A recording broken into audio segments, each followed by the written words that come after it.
নমস্কার, এএস কুকিংয়ে তোমাদের সবাইকে স্বাগত।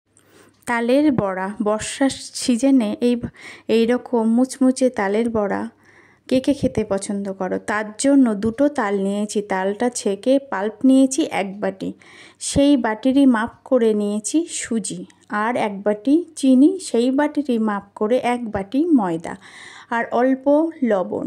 তারপরে দিয়ে সেই পাল্পটা দিলাম। পাল্পটা ছাকার সময় অবশ্যই জল দেবে না, যেটুকু জলের প্রয়োজন না দিলে নয় সেইটুকু দিয়েছি। যত পাল্পটা ঘন হবে এগুলো কম লাগবে, তার জন্য তালের যে সেন্টটা বড়াতে দারুণ লাগে। বেশি আটা ময়দা দিলে না এর টেস্টটা চলে যায় এবং শক্ত হয়ে যায়, ফুলকো হয় না। এইভাবে হাতের সাহায্যে ভালো করে মিশিয়ে সুন্দর করে ফেটিয়ে নেব। যত ফেটানো ভালো হবে তত ফুলবে আর খাস্তা মুচমুচে হবে।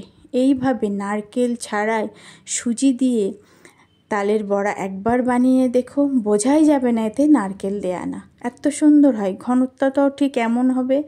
এবার একটা কড়াইতে পরিমাণের থেকে বেশি তেল দেবে, অবশ্যই ডুবো তেলে ভাজতে হবে। দিয়ে ঠিক এইভাবে হাতটাকে নিয়ে একে একে বড়ার আকারে দিয়ে দিলাম।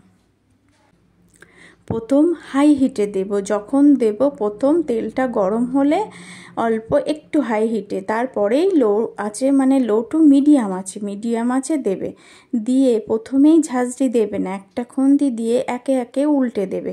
ঝাঁঝরি দিলে এটা ফেটে যাওয়ার ভয় থাকে। দেখেছো কত সুন্দর ফুলকো গোল গোল, দেখতে কত সুন্দর হয়েছে। যখন বেশ লালচে হয়ে যাবে একটু, তখন লো আছে এটা সময় ধরে ভেজে নিলে ভিতর থেকে খাস্তা মুচমুচে নরম তুলোর মতন হয় ভিতরটা, আর উপরেটা খাস্তা মুচমুচে হবে। এটা 3 থেকে 4 ঘন্টা, তারও বেশি এইভাবেই মুচমুচে থাকে, ফুলকো ফুলকো। এইভাবে তোমরা বানিয়ে দেখো। ভিডিওটা ভালো লাগলে অবশ্যই একটা লাইক দিয়ে দেখা শুরু করবে সম্পূর্ণ ভিডিও, আর ভালো লাগলে কমেন্টে জানিও কেমন হলো, আর সাবস্ক্রাইব করে পাশে থাকার অনুরোধ রইল। একে একে সবগুলো এইভাবে আমি দিয়ে দিলাম। এটা সময় ধরে ভাজতে হবে, তাহলে সবটা বেশ ফুলকো লালচে হবে। নইলে হাই হিটে প্রথম থেকেই ভাজলে ভিতরটা নরম, উপরটা লালচে হয়ে যাবে। এইভাবে আমি সবগুলো বড়া ভেজে নিলাম। দেখতে কত সুন্দর।